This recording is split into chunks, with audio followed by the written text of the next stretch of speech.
Section 1. You'll hear a head teacher and a teacher discussing a school camping trip. First, you have some time to look at questions 1 to 5.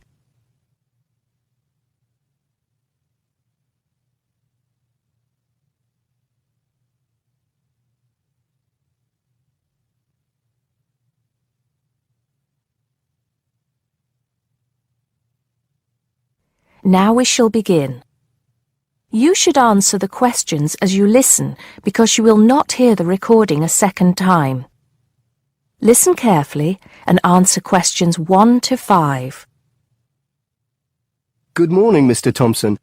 Can I speak to you for a moment? Of course, Jamie. Come in. Have a seat. I've just finished looking through the reports for this term.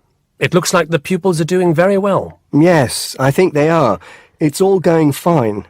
So, Jamie, what's on your mind? Well, I've been thinking about next month's camping trip, the one for Year 10.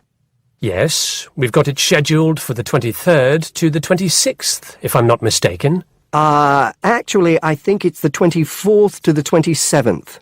Let's just check. Oh, right. Yes, you're right. So... Well, I've been thinking about how we might possibly make this year's event even better than last year's. Not that last year's wasn't great, but... Suggestions for improvement are always welcome, Jamie. So, what have you been thinking about? Well, to tell the truth, I wasn't completely happy with the camp we used last year. It was rather small, and I didn't feel that the grounds were particularly well kept. Go on. I did some searching, and I think I found the perfect spot. It's called Shepton Meadows, and... Is that the campsite in the Lake District? No, actually it's just outside Carlisle. It's a huge site, and it's on a lovely lake, Lake Brant, I believe it's called. Half the site is forested, and the rest, the actual camping area, is grassy. For kids that rarely get to see anything more than concrete, it's ideal. And the facilities are amazing. There's a basketball court, a large pool, and a football pitch. There are well-marked trails through the forest for hiking, and the lake is there for swimming and other water sports. I believe there's even a lifeguard service. That sounds like it might suit our purposes perfectly. Did you happen to find out about availability and cost? Yes, as a matter of fact, I did. I called them yesterday evening, and there are plenty of spots available. And because we're a non-profit organisation, they said they would give me a reduction in the price. If I remember correctly, we paid £5 a head last year. Yes, per night, right? Yes, each child paid £10 for the 2 nights. Well, at this campsite, it's only £4 per night. And they told me that if we had over 50 children, which we do, they could give us a further 10% off. That's very reasonable, isn't it? Well, from what you've told me, I think we should probably go ahead and book. Excellent. I'm sure the children will love it. I'm sure they will. Before you hear the rest of the conversation, you have some time to look at questions 6 to 10.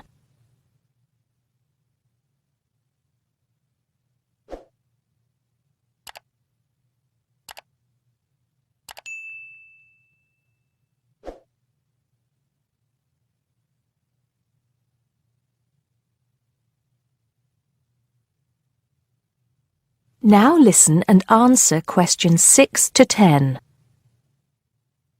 Now, Jamie, have you given any thought to an itinerary by any chance? As a matter of fact, I have. Wait 1 second. Yes, here it is. I've made a few notes. Okay, so, now, these are just ideas, of course. Yes, go on. Let's hear what you've got. Right.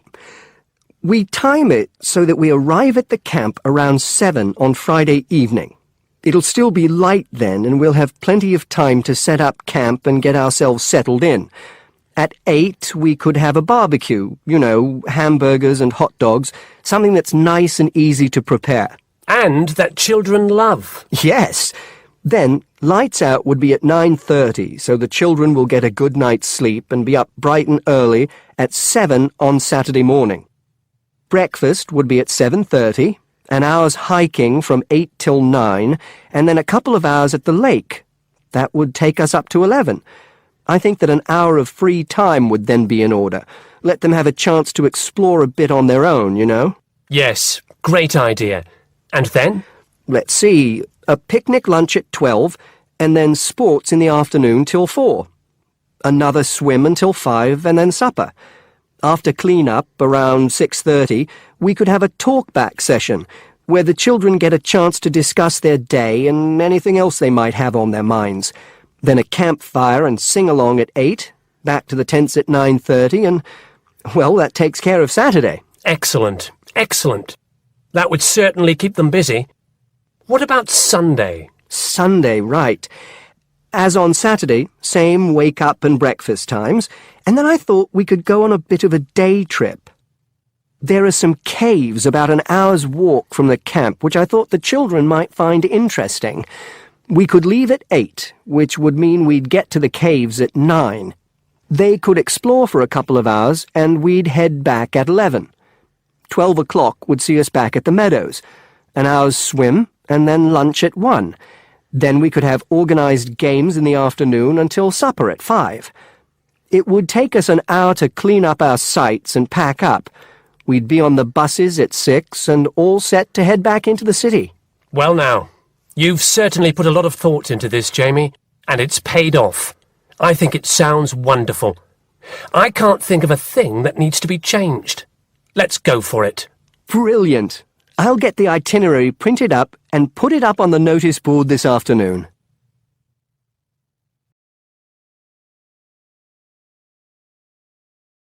That is the end of part 1. You now have half a minute to check your answers.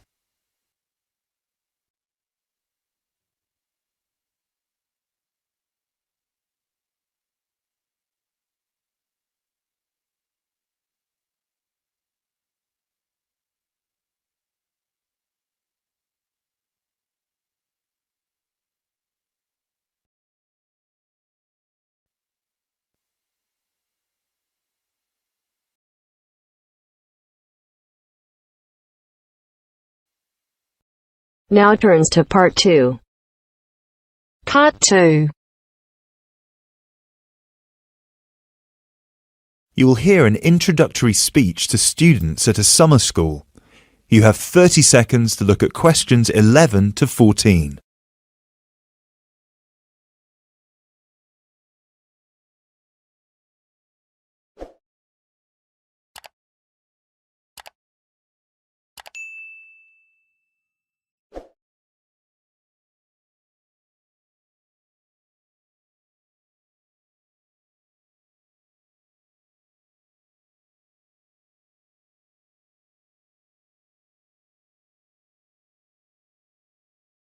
Good morning, everyone, and welcome to Climb Summer School. Now, I know most of you have travelled a long way to get here, and you're probably looking forward to settling into your rooms. So I promise I won't keep you long, but we've got to get through this very brief induction just to make your stay here as pleasurable as possible. Now, as you can see, while we're located very close to the centre of London, we're actually quite cut off from the main road. And we've got plenty of space for our facilities and students. This was part of our founder's vision, Jasmine Climb, who thought that the best environment for teenage students would be a place that combines the comforts of a big cosmopolitan city with the beauty and serenity of a quiet, remote site. Now, back in 1983, when our school was founded, this all here was an abandoned warehouse, and the classes were held in the main building that you can see over there. There were no trees, no conifers surrounding the property. There wasn't even a main gate. It took years and a great deal of effort to get our school to where it is today. And I'm sure that if you take a look at page 34 in your brochures, where you can find a picture of what the school used to look like back then, you'll agree that the changes we've made are more than impressive. But it's not just the facilities that make Climb Summer School special, obviously, and I'm certain you already know this. Over the following 10 weeks, you'll receive an assortment of classes on a variety of topics, ranging from language, literature and poetry to creative writing, communication and project management. All of these modules have been designed to improve your chances of getting a place in the universities of your choice, while also giving you the opportunity to learn, excel, and of course, also socialise with people from all over the world. I can tell you, just among the 30 of you, we've got about 21 different nationalities. So what happens now? First of all, I'll be handing out a map of the premises for you to have a look at, and explaining where everything is. Once we're done here, you'll all be taken to your rooms where you can unpack and relax for a couple of hours. And later on, we'll be having our first activity of the day, a mix and match lunch in the main hall, where you'll have the chance to meet your new classmates. Later on in the afternoon, we'll be handing out your first project assignments and splitting you into teams. And tonight we'll be having our very first film night, starting with an early 20th century special.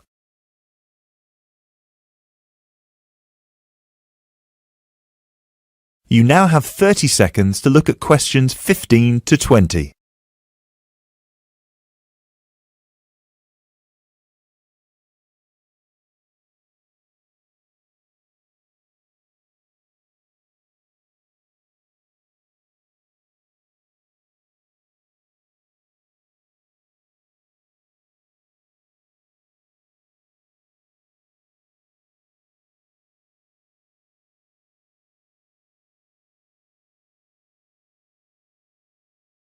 So, let's get on with the map. You've already got a version of it in your brochures, so if you can open them to the last page so we can have a look. Very well.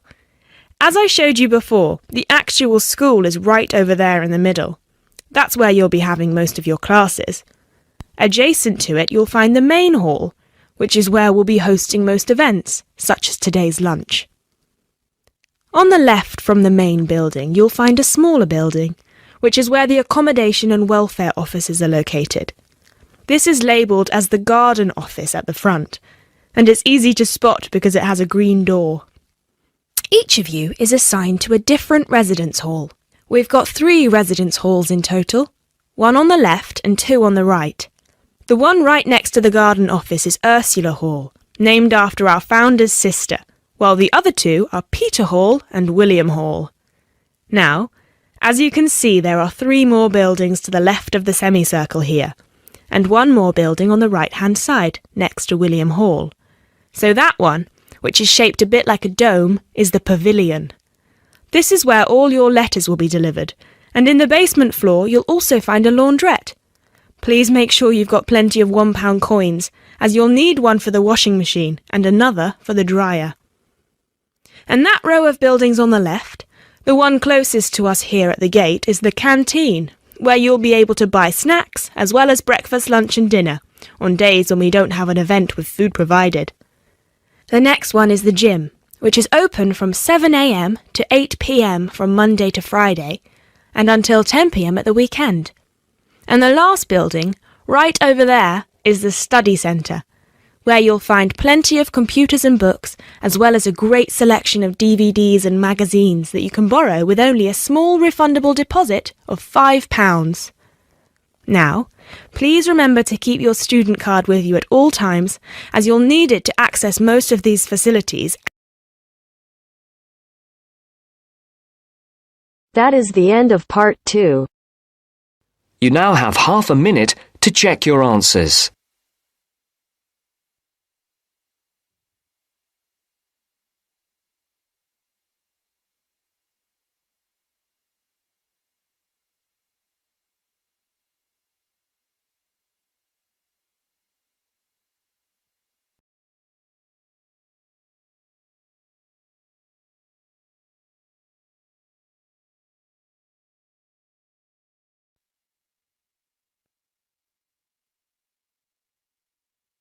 Now turns to part 3. Part 3. You will hear a conversation between a tutor and 2 students, Amanda and Jake. First, you have some time to look at questions 21 to 25.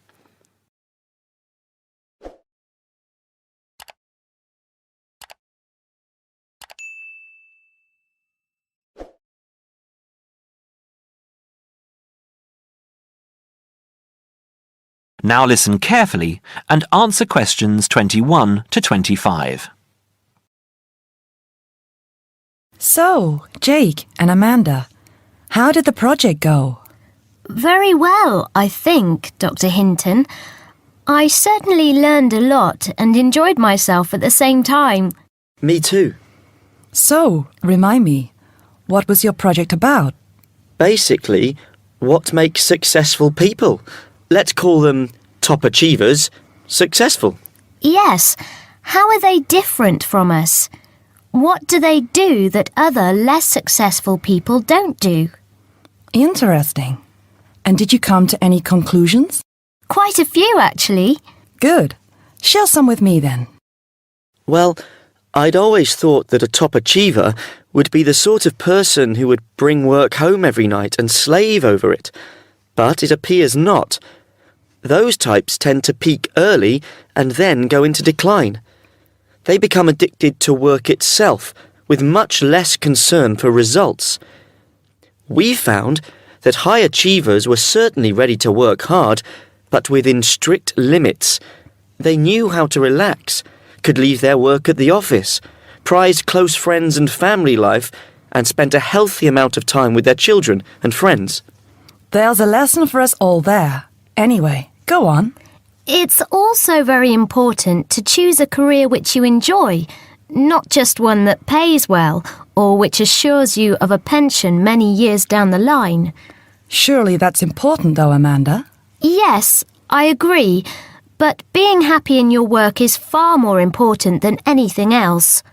Top achievers spend over 2/3 of their working hours on doing work they truly prefer and only 1/3 on disliked chores. They want internal satisfaction, not just external rewards such as pay rises and promotions. Before you hear the rest of the conversation, you have some time to look at questions 26 to 30.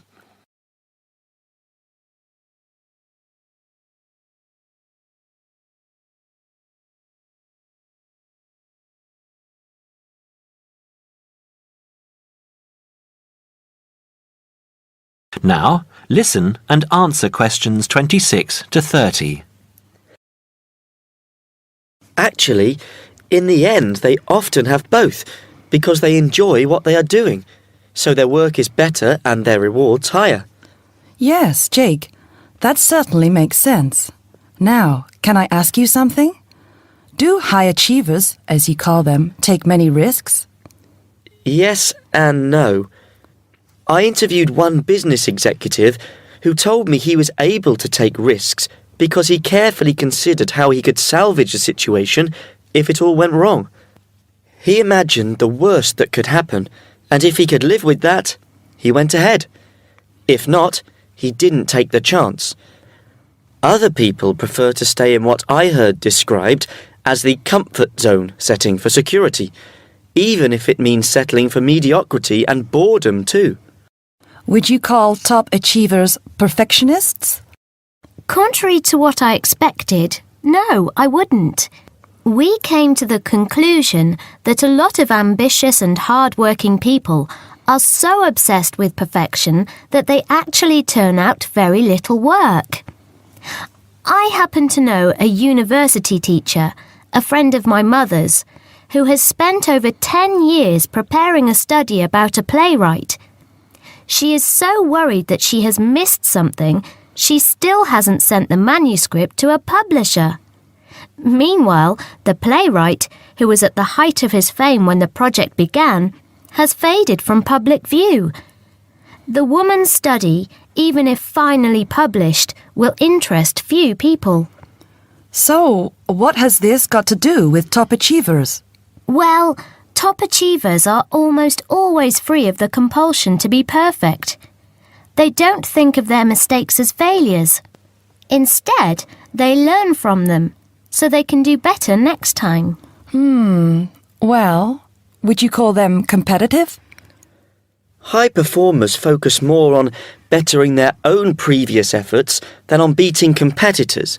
In fact, we came to the conclusion that worrying too much about competitors' abilities and possible superiority can be self-defeating. Yes, and we found that top achievers tend to be team players rather than loners. They recognized that groups can solve certain complicated problems better than individuals and are eager to let other people do part of the work. Yes, loners, who are often over-concerned about rivals, can't delegate important work or decision-making. Their performance is limited because they must do everything themselves. Well, it looks as if you two have done a thorough job and learned something into the bargain too. Now, there are just a couple of points I'd like to clarify with you. That is the end of part 3. You now have half a minute to check your answers.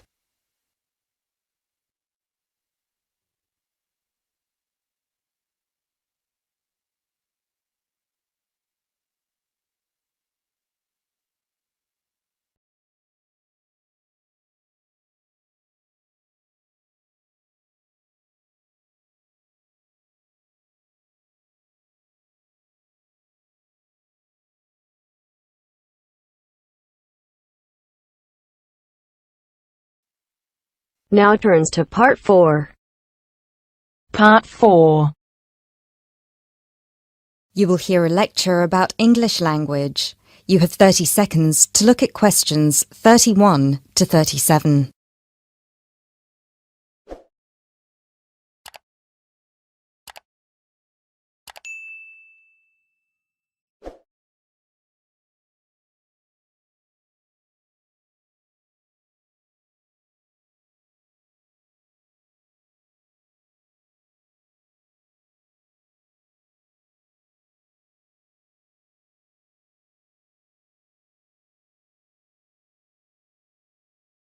Those of you who were here last week will remember that we talked about the journey of the English language from its early Indo-European origins through to Old English, Middle English, and then to early and late modern English before it reached the form that it has today. Today, we will be continuing that theme by focusing on the future of the English language and all the places it might go from here. There are about 2.1 billion people around the world who can speak English. Out of these, only 400 million are native speakers, which means that 4 in 5 English speakers are non-natives.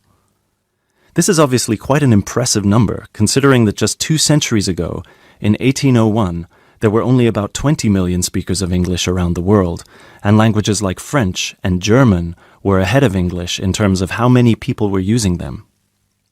But what does it mean? What it means is that the future of the English language doesn't really depend on its native speakers, but on that massive number of non-native speakers learning it around the world. Has anyone heard the term pidgin before, or Creole? A pidgin is a simplified version of a language which acts as a bridge between two people who don't have a common language, allowing them to communicate with each other. While a Creole is a language that evolves from a pidgin, with the difference that it is fully formed with clear grammatical rules and vocabulary. There are currently dozens of Pidgin and Creole languages based on English around the world, for example, Nigerian Pidgin or Jamaican Patois. These languages are also known as Englishes. What's interesting about these Englishes is how different they sound to, for lack of a better term, proper English. Take the word trousers, for instance. In Sheng, which is a Kenyan Creole language, they're called longi because they're long. But even versions of English that are recognized as official variations or dialects still differ greatly from each other. Americans and Jamaicans would call the back of a car where you store your luggage the trunk. Britons, Australians, Canadians, and other Commonwealth countries would call it the boot. A subway in the UK is a tunnel under a road that allows pedestrians to cross safely. In the US, it's an underground train. You might think of these differences as minute, but when you take into account the dozens of different versions of English out there, a very intriguing parallel arises with another language from the past, Latin. Latin, too, used to be a lingua franca. Nowadays it's all but dead, spoken only by a few clerics and scholars. At some point in history, it splintered into various different languages which became known as Romance languages. For example, Spanish, Italian, or French. There are some that theorize that the same thing might happen to English in the near or distant future, that all these Englishes we have today in different countries will continue to develop, so pidgins will turn into Creole languages, and Creole languages will turn into just languages, and English itself, as we know it today, will disappear, or become less and less important. It's an interesting theory, if nothing else. You now have 30 seconds to look at questions 38 to 40.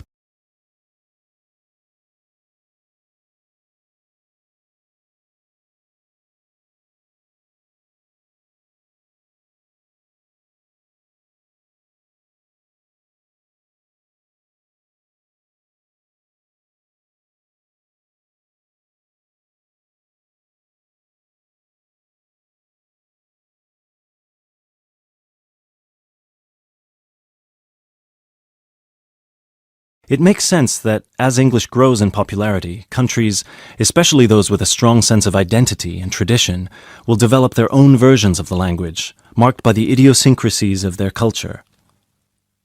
Just think of the contribution of dialects such as Jamaican or South African English. In the past 50 years alone, they've added about 25,000 words to the English language. Most of these related to a local context that wouldn't have existed in English before the spread of colonialism. In terms of numbers, just those are enough for a brand new language. There are some flaws to this theory too, however. While it's true that Latin and English have a lot of similarities in terms of how they developed, or have developed throughout history, there is one big difference. We currently live in an era of globalization. Today, you can be in India and stream an American film or TV series in seconds. You can be in Nigeria and listen to British music.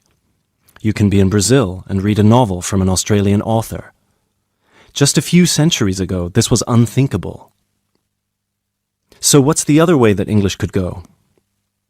According to some experts, there's the possibility that it could maintain its status as the world's global language, but with a few differences. Already today, most conversations in English occur between non-native speakers. While many of these might be fluent, the majority probably only have an intermediate understanding of the language, devoid of the nuances, colloquialisms, and complex collocations that native speakers employ in their interactions. This means that over time, English could turn into some sort of world speak, the official lingua franca for the entire world, but in a simplified form. Some scholars have even started trying to develop that version of English by selecting the most useful words in the English vocabulary for non-native speakers to learn. Robert McCrum has compiled a comprehensive list of 1,500 words, for example, a version of English that he calls Globish. And what about traditional native speaker English? It might continue to exist, but lose its popularity, as the previous theory suggests. There are many more theories about the future of the English language, of course. I've only focused on the two main ones because they clearly demonstrate our uncertainty when it comes to how this beautiful language will develop. English is in a unique, unprecedented position. No other language has achieved the same levels of popularity in human history, especially in terms of non-native speakers. So, as this is clearly uncharted territory, only time will be able to tell us what will happen. That is the end of part 4. You now have half a minute to check your answers.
Thank you.